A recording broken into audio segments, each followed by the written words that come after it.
I'm Josh Cooperman, and this is Convo By Design, with a fresh take on design from the ATL. Atlanta, Georgia.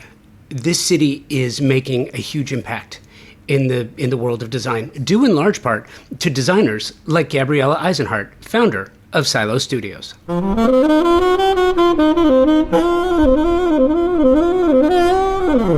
Gabriela shares her background in video production and its influence on her approach to her current work. Gabriela confirmed that her strong visual narrative is, in her work, stems from her intuitive understanding of how a space should make people feel and her background in production. We also discussed the intricacies of the design process, emphasizing the importance of problem solving and flexibility. Gabriela highlighted the delicate balance between respecting the architecture of a space and the lifestyle of the client. We don't really think about this a lot. We certainly don't talk about it a lot. And while also creating functional and durable designs. So Gabriela shares the importance of visual storytelling in her work and the need to maintain a balance between imagination and attention to detail in the presentation and design itself. Interesting, right? So this visual storytelling and the narrative surrounding the lives and interests of her clients themselves is what remains one of the greatest opportunities in the design industry. The storytelling within the work itself is what makes design so impactful, at least on those who reside in the spaces themselves. For years, I've been speaking with set decorators on some of the most impactful TV shows and film production, and a constant through line within these conversations is the importance of storytelling derived from the words on a script and set decorators' ability to transfer the essence of a character into the design of the set to adequately reflect who that character is and why they are that way.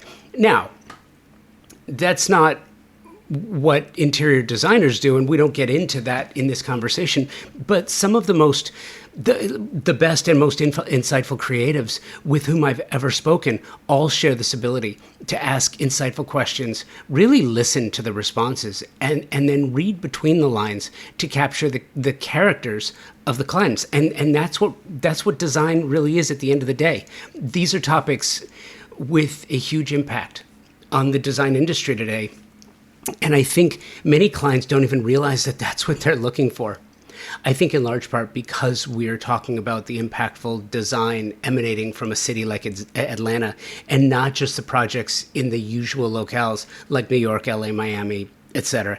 Atlanta is a hotbed for groundbreaking design because of designers like Gabriela and firms like Silo Studios. And you're going to hear all about that right after this. I am just incredibly proud of this partnership I've got with Thermosol. They have been presenting partners of Convo By Design going on 5 years now. And there is a certain amount of pride that comes with saying that the show is presented by the company that is the best in the world at what they do. Thermosol engineers the most exceptional smart shower products and steam shower systems worldwide, full stop. And it's for a few reasons. First of all, they were the first company to design and patent the technology here in the United States, dating back to 1958. Thermosol, a U.S.-based manufacturer based in Round Rock, Texas, employs an engineering team that designs, tests, and continuously refines the product. Their quality control team tests every single steam generator before it departs the factory. Who else does that? Nobody that I know of. I have the pleasure of working with some world-class designers and architects who tell me, and if you're in the business, you know this, that the idea of luxury has changed, especially when clients want a spa-like bathroom. Steam is mandatory, or it's just not considered a luxury. And if you want to add steam, you have only one true option, my opinion, and that's Thermosol. Mitch Altman, third-generation CEO of this family-owned company of 65 years, continues to innovate in the bathroom and shower space through technological marvels such as intelligent showering systems, sound therapy, aromatherapy, technical interfaces, and so much more. And now Thermosol, the industry leader in steam bath equipment, and technology since 1958, as I mentioned, is enhancing its already stellar family of products with the new indoor and outdoor luxury saunas available in 3 designs. The configurations are absolutely amazing, and you should probably go check them out. Indoor and outdoor options. It's amazing. You really do need to check them out. Go to thermosol.com or at Thermosol on the socials. I kind of imagine like what I do is not totally dissimilar from what you do. You know, what a designer does. My job is pretty much like the same thing, to listen to you and to figure out where the project is going to go. You know, Mhm. if you were the client, and I imagine that that's how you kind of listen to your clients and figure out where it goes. I have, it's funny because it kind of it's a bit disconcerting rather, to some of the people that I speak to, that I don't send a list of questions. And you can attest to this. I don't send any. I do my research Yeah. because there are things that I love about what you do that make me curious, right? So, first of all, you're in Atlanta. Yes. It's hot here. It's already hot, hot, hot, hot. ITP or OTP? ITP, come on. So interesting. Well, I'm from Atlanta, right? So if I'm from here, so we have a lot of opinions about that. But where are you based, Josh? Well, I'm in Tulsa, but Oh, I'm a native Angelino, which is why, if when I was younger, if you would have said, well, are you from the Valley or are you from LA? I would have said I'm from the Valley, yeah, of course. yeah, So, no, so I get it. It's get it. this, and that's kind of what I wanted to drill down on a little bit. Like, there are regional tastes Mhm. and there are regional ideas, and people will think, well, and I just had this conversation, just because you're in the US doesn't mean everything's the same. Just because you're in Atlanta doesn't mean everything's the same. There is a very different view inside the perimeter as there is outside the perimeter. And so, is there a difference fundamentally in design between the two? Oh, yes, there really, really is. And um, yeah, inside, I mean, I work all over, inside the perimeter, outside the perimeter, outside of Georgia. Like I work all over, and it's so true that uh design people's taste just shift. People's taste, people's lifestyles can shift so much within like 20 minutes of another location. It's interesting. Do you find that, is it more modern? So I would say, good question.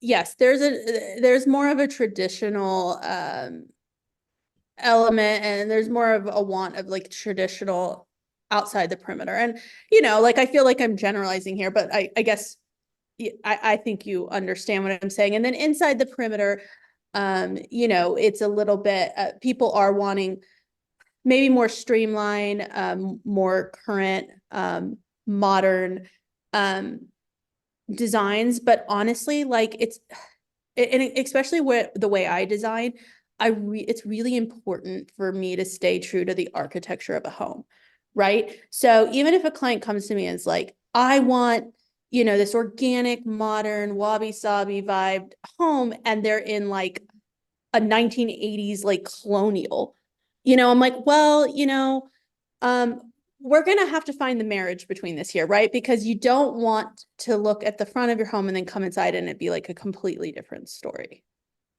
So a Georgia architecture, it's kind of all over the map too. So yeah, I mean, um, I don't know.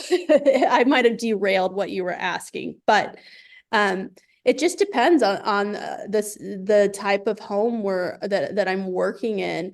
But yes, outside the perimeter, definitely people seem to be more conservative with their taste.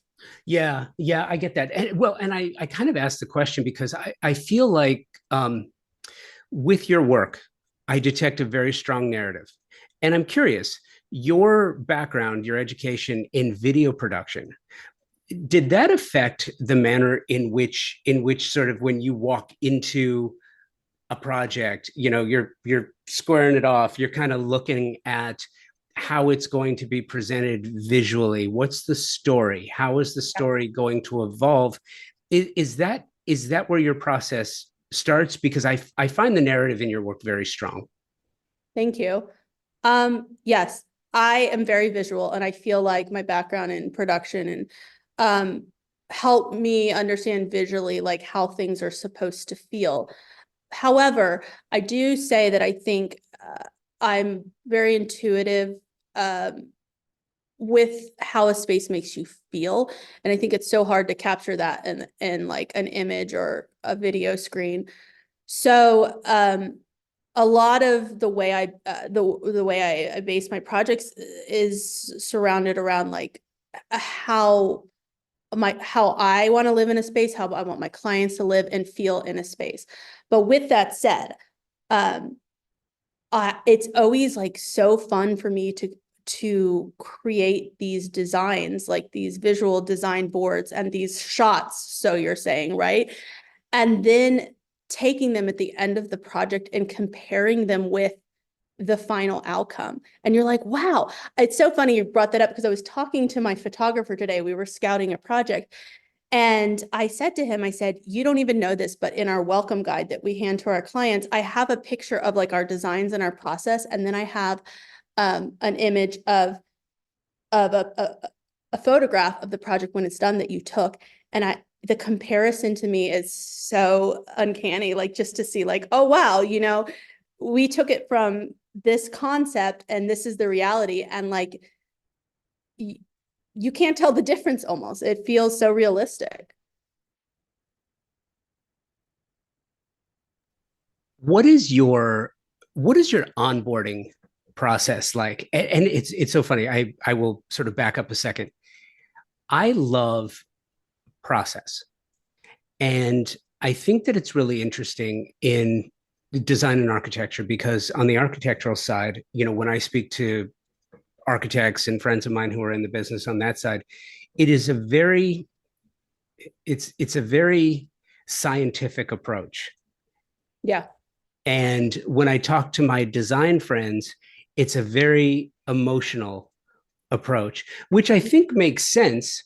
And it's not, these are not universal rules, but I find that the architectural side is skews to the scientific side, but the design side skews to the emotional side.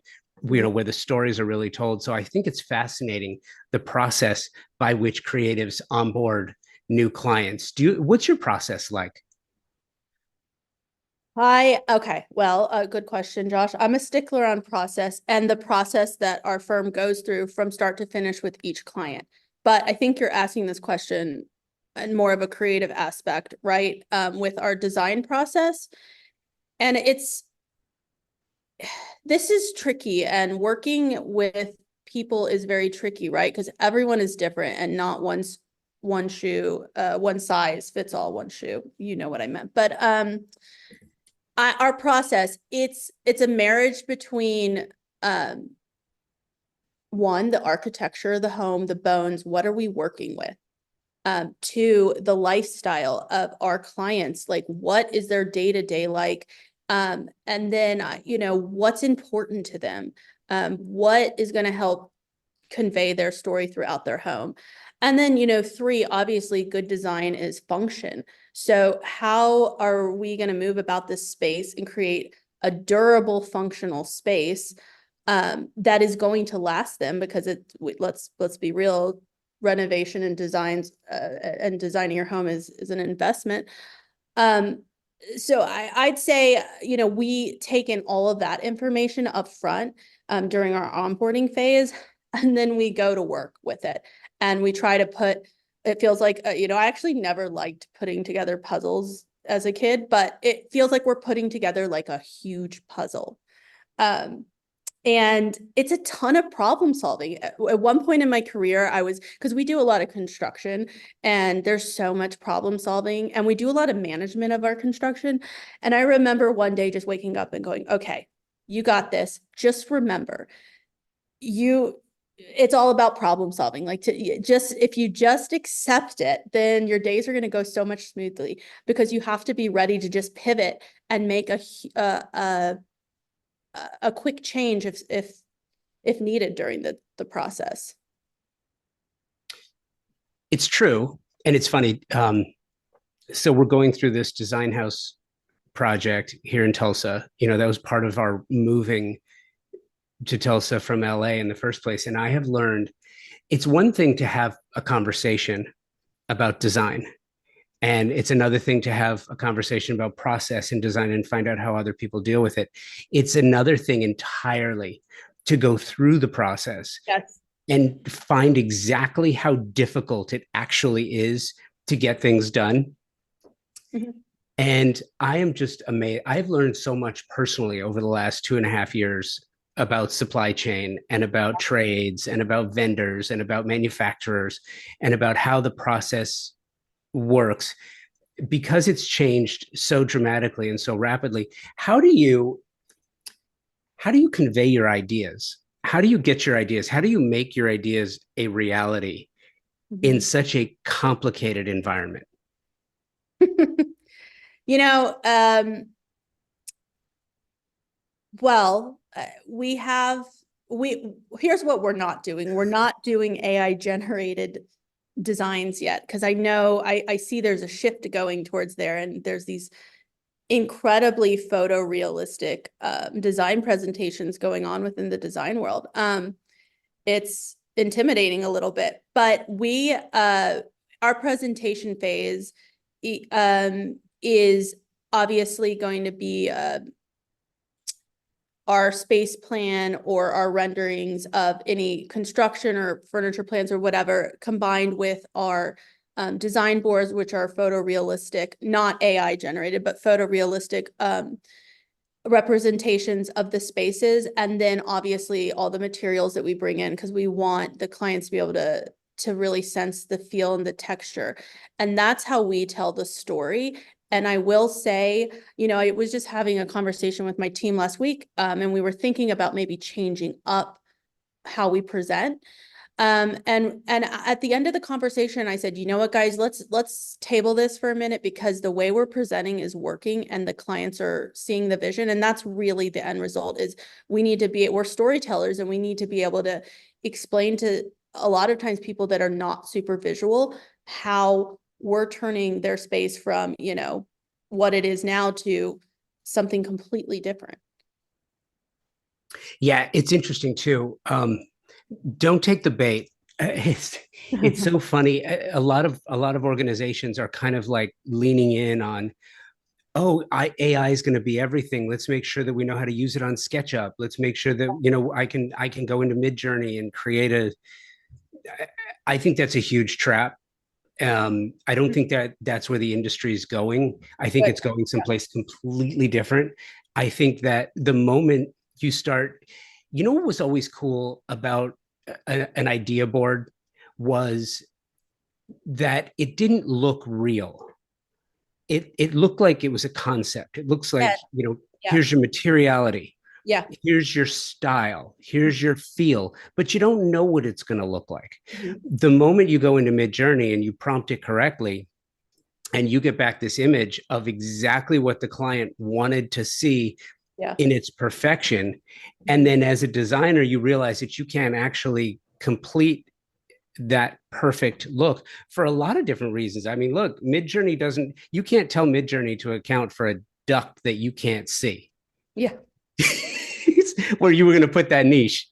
Yeah. No, I know it's hard, Josh, because we have clients that really like, I mean, it's a process to gain the trust, right? Even though people are like, oh, I want to work with this firm, I really like what they do.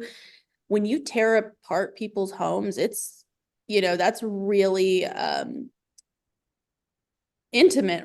I don't know another word for it, right? It is like we're coming in there and we're tearing apart their home, and then usually we go through this phase where they're like, oh my gosh, what am I doing? And they kind of panic, and and I have to stay calm, and we need them to trust us.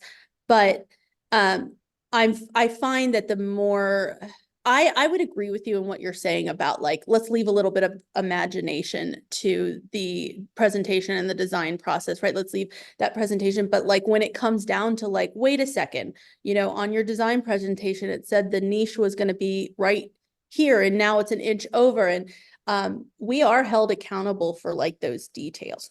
We are, and then those details, those little details become very costly. Yeah, no, they do. But what's interesting too, and this is not to get away from it, this is not about AI. I think having so many conversations about artificial intelligence, and first of all, I don't, I have said this many times. I think it's a misnomer. I don't think it's artificial intelligence. Yeah. Right now, I think it's accumulated intelligence because you don't have computers thinking for themselves. You basically have an accumulation of information that's fed into a model that's then pushed out by a computer based on probabilities and statistical error. That's what AI is right now. Where it's going is to say, I mean, here's what's fascinating to me, and here's what I'm excited about for someone like you, where you say you have your clients fill out a questionnaire. And on that questionnaire, it talks about their hobbies and their habits and their routines and their rituals and their likes and their dislikes, their hopes and their dreams. Then you can take that information, feed that into a model that will then turn the probabilities around, add statistical error, and say, if your clients are this, and this, they are most likely to want this, and this. Mm-hmm. From a materiality, from an appliance, from textiles, and it can predict with remarkable accuracy based on probability. Yeah. What a client's going to like most. Yeah. Is that even on your radar yet? Well, you just got me interested. I was like, wow, that's what I'm talking about, because I spend all of my time trying to figure that out on my own. And you know what? I do love that part of the process is just connecting with others. I feel like my sixth sense is the ability to, like read the room and understand others. So I feel like, yes, I get those intake forms. I can read your favorite hobbies and what a client wants to present to me, but I can tell so much in just spending a little bit of time in your home even if it's just an hour. I can tell so much right there. And the dynamics between, just the people in that household. You are listening to my conversation with Gabriela Eisenhart from Silo Studios. We'll be right back. Man, I love this. I have a new sponsor partner on the show that I want to introduce you to if you're not already familiar with them.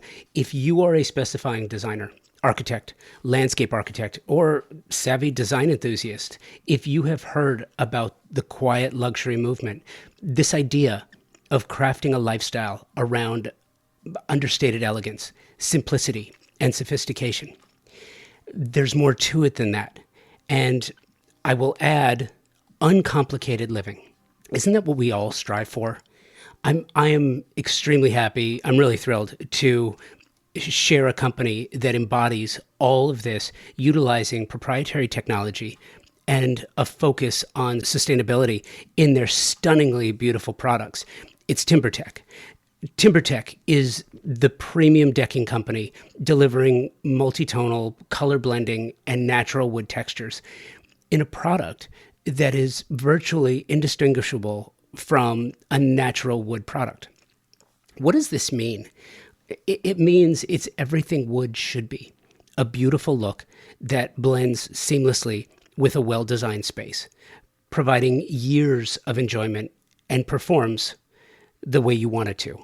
No splintering, fading, peeling, cracking, or rotting. I had a wood deck at our Manhattan Beach home, and I gotta tell you, it was exasperating every year doing the random board flip, taking out nails, resetting them, restaining them. It was a complete pain. It was complicated, and I didn't look forward to it. I wish I had TimberTech, because TimberTech is not only uncomplicated, it's beautiful. It comes in over 20 finish options and 9 collections, and 85% of the material is recycled. This is premium decking for your next project. Learn more and specify it for your next design project. TimberTech on the socials or timbertech.com, where you can find a retailer near you, as well as a number of tools to create, design, order samples, and get the expert help you may need. TimberTech is uncomplicated luxury and performs. It's your choice for your next deck project. As a busy professional designer, you know how important it is to find the right partnerships. Partnerships that allow you to specify the right products for every project. Professionals like you don't just have time to sit around and waste, right? So let me tell you about one of my partnerships. Pacific Sales is here to serve you with expert, knowledgeable, and non-commissioned professionals to help you specify the right product for all your projects. Non-commissioned. That means their only incentive is your satisfaction. Pacific Sales Kitchen and Home, a Best Buy company, has just that, with over 60 years of service in Southern California. Pacific Sales is your destination for exploration, advice, and inspiration. And you will find all your favorite brands, like Monogram, and their commitment to providing exceptional products, starting with materials. Monogram sources commercial-grade stainless steel on their refrigerators, unscratchable sapphire glass on their cooktop knobs, durable marine-grade bearings on their dishwasher racks. Monogram takes inspiration from the leading-edge materials used in the high-end automotive and aeronautics industry to provide you with lasting beauty and exceptional quality. The beauty is backed by the same level of attention to performance, which is why Monogram appliances are trusted and sought after by chefs all over the country. Chain-driven French oven doors that can be opened with one hand, and an industry-exclusive hearth oven that allows for all-electric indoor brick oven-style cooking without the need for external ventilation. These are just a few of the things that make Monogram so special. Pacific Sales features Monogram appliances, and Pacific Sales Kitchen and Home team is here to help you and offer their Pro Rewards program, which is a trade program unlike any you have experienced before. And here's the cherry on top: access. Access to exclusive builder trade incentives from top brands like Monogram. Visit a Pacific Sales showroom today to learn how you can unlock additional savings and benefits. Don't miss out on the opportunity to work with the best of the best. Visit Pacific Sales Kitchen and Home today and elevate your projects to new heights. Pacific Sales Kitchen and Home, where excellence meets expertise. Well, and it's interesting too, because at the rate in which the industry is changing, how do you stay on top of it? I just try to breathe, just take a deep breath and go, because I don't, honestly, Josh, I don't know that I'm keeping up. I'm just doing what I do best, and it still feels relevant. And I am a little bit concerned for the day that it doesn't. But I try not to put too much pressure on myself. I'm not I would say I'm technically savvy, but I'm not the most technically savvy person. I'm very strong. I'm a creative, obviously, but I also have a very strong business sense. So I've been able to, run a business and run a design firm, but I'm not sure that I'm keeping up with all these changes. So hopefully that doesn't hit me later. Well, so how does that affect the business that you do? Because in a post-pandemic world, especially for the design community, and it's really interesting because, what's the quote? History doesn't repeat, but it certainly rhymes. And it's true. And for all those designers who got into the business after 9/11 and started building their firms, and then the financial issues that happened, and then all those people, all those designers who got into the business 08, 09, right? And then certain things happened that sort of washed some out a little bit, and the strength rises to the top. Well, right now, because the industry, it's little things, right? Like, for example, looking at the kitchens that you do, and I want to, sorry, this is going to be a very long-winded question, but keep I up. got focus on them. Kitchens. Mm-hmm. The amount of appliances that you can now apply between paneled, unpaneled, Yeah. refrigeration, wine refrigeration, all of the options between induction and gas, and Yeah. all of the drawers that you can add, all of the things that you can hide up small appliances with. Then you get into the bathrooms.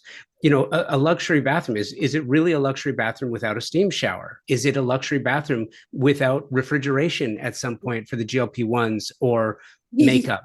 I Right. mean, it's really Right. interesting. Yeah. And then you take in regionality, Yeah. and for you it's ITP or OTP. For me, if I was living in LA, it would be the Valley or Hollywood. How do you stay on top? And is it a trade event? Is it the amount of information you're consuming? How do you stay on top of all that and be able to then apply that to the craft? Good question. First of all, you nailed I love appliances. So I can kind of geek out about appliances. Um, and how do you stay up with like, I don't know, just the ever-changing world of appliances? I will say we have great vendor relationships, and we'll often go to the showrooms and let them teach us about what's new. So we're staying current in that world. But honestly, so I do a lot of kitchens, and I will say kitchens are like my favorite thing to design. Even though like I'm not traditionally a kitchen specific designer, but I love designing kitchens. And I will start with the appliances. The clients will come to me, or I go to the clients and I say, hey, listen, we're going to start all the fun stuff soon here, but we have got to lay out the appliances because we have to design around that. I usually overwhelm my clients with all the options out there, but I think you can go a little bit overboard with all of these options. I actually try to be minimal about it because I've designed some crazy kitchens where the clients don't even cook. And it's like, why are you investing in all of these appliances if you plan to get takeout every night? It's interesting, right? Yeah. But But I also think that part of it is, and this is part of the challenge for someone like you, is you have to differentiate and separate the hype from reality. And sometimes it's the little things too. Like, if I'm looking at some of the imagery that you have on your website, there are some things that I notice in your work, like an open bar. mhm. Well, it's interesting because if you think about it, if you look at design media pre-pandemic, it was really hard to find exposed bottles. Wine, yes. Liquor bottles, not so much. But if you look now at a lot of the work, and I know that you incorporate this to some degree too, which is really, it's an area of personalization Yeah. that I think has come to the fore that didn't really exist before. Like, it was, for some reason, wine is okay, but liquor is taboo. Like, that's not something that you show. But you go back to the 70s, I mean, the wet bar was like the thing in every, in every sunken living room. There was always the wet bar in the corner. Yeah. Yeah.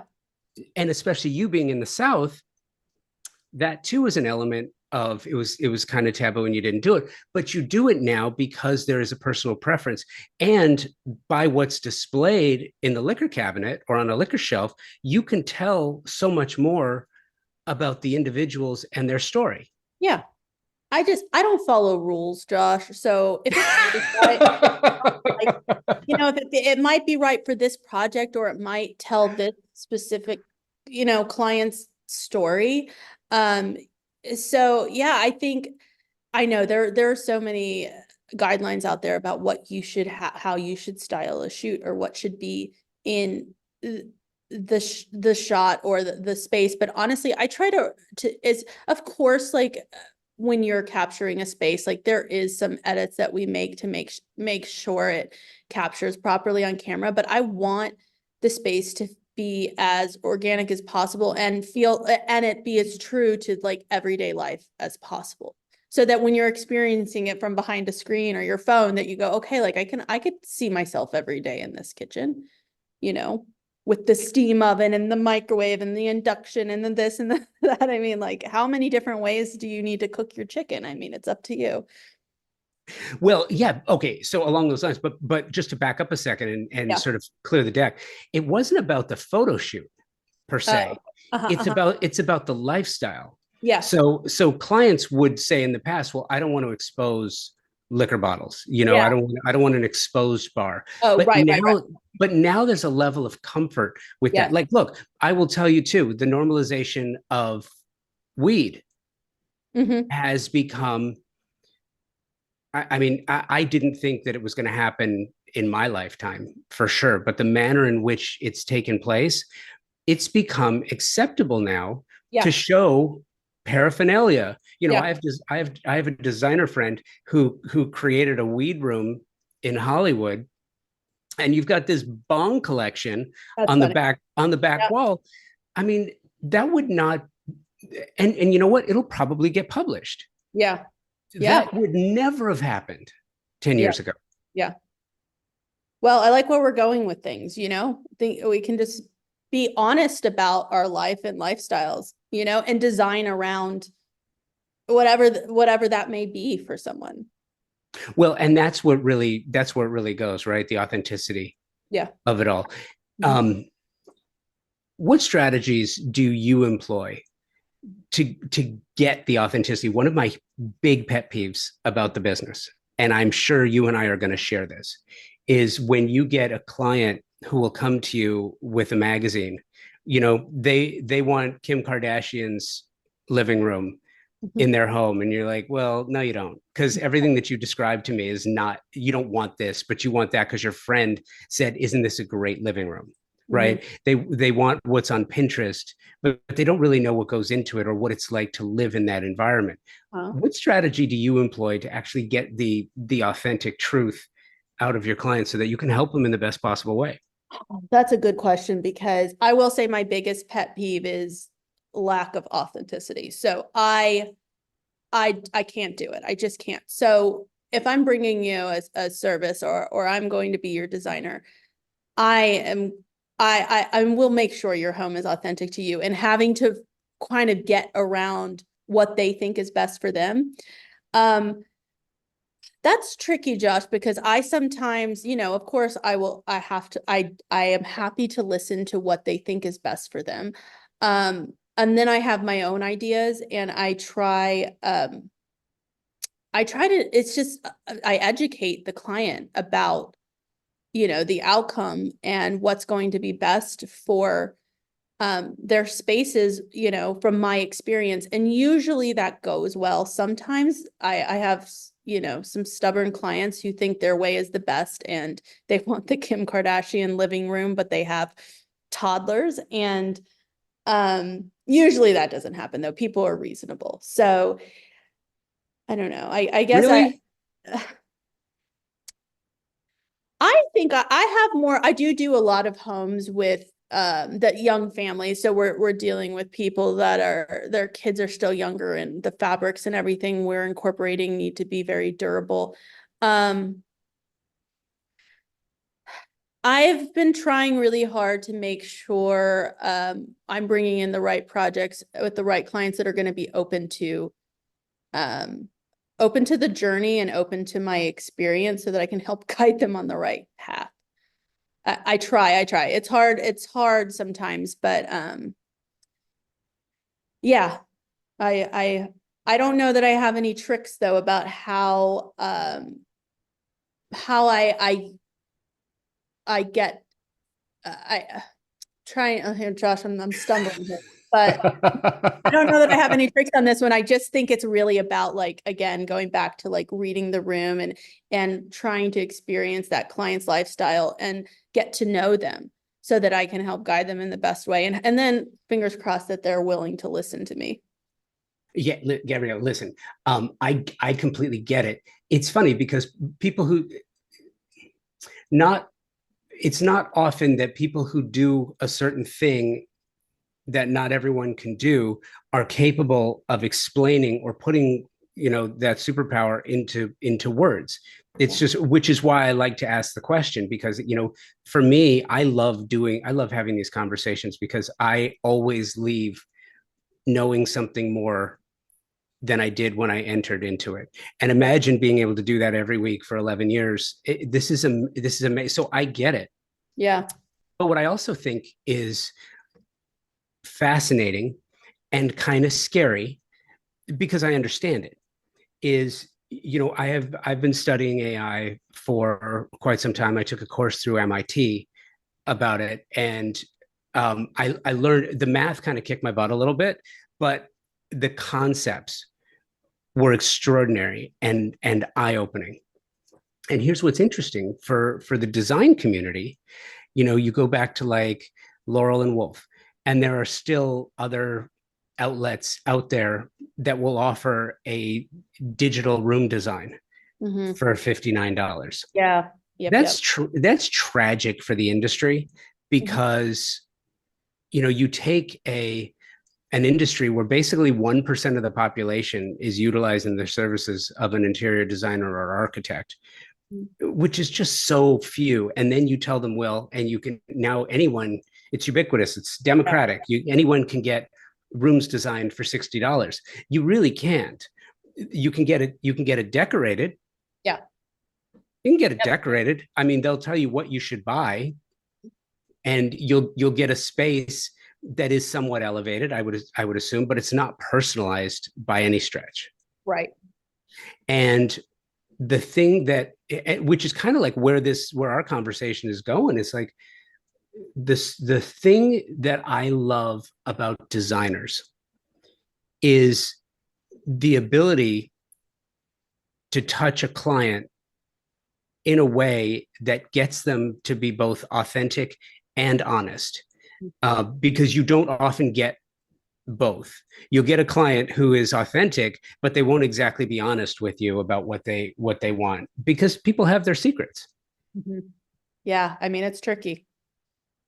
It's tricky, and it's and you don't get all that information up front. It's impossible. It takes time for people to warm up to you. And usually we're halfway or 75% way through 75% through the project before people really start opening up, because people's time frames are so diluted lately. They want things so fast. um and that's where it's good you got to remain flexible, right? Because you sometimes have to change things in the process, while you're in construction, while you might have curated this whole space, um and you might have orders going too, and it's like, okay, but we need to make a pivot here on something really important that I'm just finally figuring out about my client. you know so I think that's what keeps it exciting though, right? Not every day is the same, not every project is the same. Yeah. And speaking of which, what is your process for the intake of information? Like, do you do events? You mentioned you listen to a lot of podcasts? Do you go to do you go to market? Do you Yeah. go to international events, local events? What events are some of your favorites? What magazines? Do you still use magazines, or is it mostly online? Where do you get your information, and how do you find new vendors? Wow, well, that's a good question, because um all over the place, right? So I do go to markets. Um, Sometimes. I don't often. We went to High Point last year. Great. I don't need to go again this year, right? Um, I find a lot of vendors, like new vendor information, like they through Instagram. I know that sounds crazy, but there's just so many wonderful new small boutique vendors out there, and I'm finding them on Instagram, or I might be finding them on Pinterest when I'm kind of scrolling through things at midnight when I can actually think straight. Um, Events, yes. I don't go to, I'm really busy, and I have two budding teens. So I try to get to events, but I'd say I've failed a little bit because things are active right now. But um yeah, I mean that's how we're finding new people, and I mean, we're lucky, a lot of great sources find us too, come to us. So Yeah. What are clients asking you for now that is surprising to you? Hmm. A refrigerator in their bathroom. Is that surprising? Yeah. I mean, I'm just like, okay, guys, like, no, I know it's a thing and you said it, it's for, yeah. But, and I'm kind of joking with that, but it is true. People are asking for like, appliances in their bathrooms now. Um, yeah. But I don't know. I'd have to think about that more. What are some crazy things I get asked? Yeah, I'm gonna have to say the appliances in the bathroom, and I'm not against them. I will design your bathroom around a refrigerator if we need a mini fridge. We can do it. Well, and it's interesting too because like Monogram is a partner of the show, as is Pacific Sales, and I am always just surprised by how the appliance companies address certain needs and issues, and then how the design community can take something that they've made for one purpose and completely repurpose it into something else. You had talked about refrigeration in the bathroom. To see, a designer take a refrigeration drawer Mhm. and a warming drawer Mhm. and put it in a bathroom so that the refrigeration drawer can handle the makeup and the GLP-1s, Yeah. and then the warming drawers for the towels so that they can take the towel warmer off the wall, which I just think, you Hey, know, I'll be honest, I'm a little jealous. I want that in my bathroom. right? Yeah, like I'll be honest, I think it's great. Yeah. No, I love that. What is your do you have a favorite project to work on? Do you like residential more than hospitality? Do you work retail? Yeah. What do you like to do best? We're like 95% residential. And we'll take on more of a boutique commercial project, which I love too. I think there's such different worlds. Have I done a retail project? No, not, I mean, we've done like gyms and coffee shops, but very small boutique commercial. I still love a residential, because I love being able to have that personal experience, with the clients. I think it's residential has a lot of challenges, but it's the most rewarding for me. So I started doing something recently, and as we sort of wrap this up a little bit, um, I'm going to throw it out there Okay. because it's actually happened a couple of times on the show, and I'm having so much fun doing it. So we're going to manifest a little bit of design work here. Okay, let's do it. What is a project that you have always wanted to do and maybe never gotten the right opportunity, or it's just you've never actually put it out there that you actually want to do it? What's a project that you've always wanted to do that you would like to do at some point? Oh, let's do like a boutique hotel. Or I haven't gone because that would be a larger scale for me and a different role, but I would love to create just like the best um just vacation environment. Just it doesn't have to be a huge hotel, but that would be um I'm gonna say that's gonna be on my radar for the future. I would love that. I love that too. And it's interesting. Boutique hotel. I do get that quite a bit. You know what I love most about the idea of a boutique hotel is it is very similar to a residential project, just on a much larger scale. Yes, you want people to feel comfortable and at home. And a lot of times when I'm designing bathrooms, like I love like a hotel bathroom. Every time I go to a new hotel, I'm like, what's the lighting going to be like? I'm taking notes. And I like to design like an experience at home like you would have at a hotel. So it's all interchangeable. I love that. Okay, so we got you down. Boutique hotel. Okay. All right, it's What out there. and the last, do you have a favorite project that you've already completed at any point? Um, well, yeah, I'm sure I do. Well, I don't know. It's so hard to pick favorites, Josh. It's really, really hard. It's But like your kids. No, I get it. it's hard. There's elements of different projects and different clients that have a special place in my heart for sure. That's awesome. You don't have to expose it now, but are you working on anything special that we may be talking about in the next 8 to 12 months? Yes, we're working on their residential projects, but some really fun, vibrant projects that we're lucky enough to work with some really fun clients that have interesting stories to tell. So I'm excited for these to fully come to fruition and us to be able to shoot them so we can show everyone. Love it. Outstanding. Gabriela, this was so much fun. It was, Josh. Thank you so much for your time. Yeah, thanks for doing this. Yeah, it was awesome.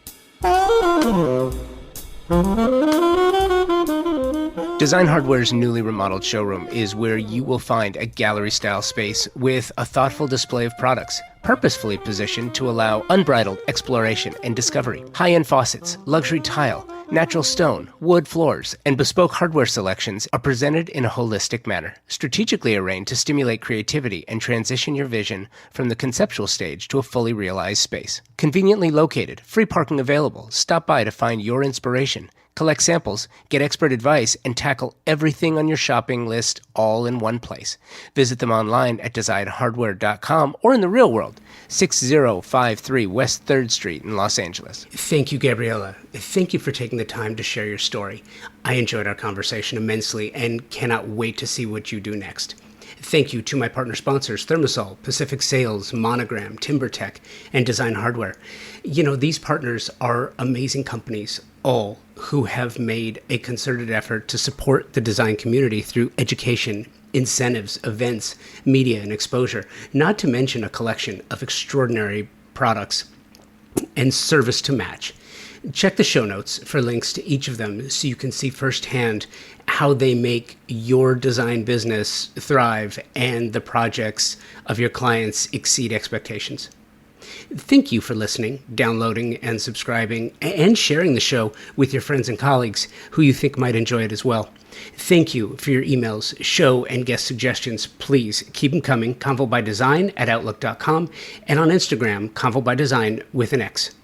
Until the next episode, be well and take today first.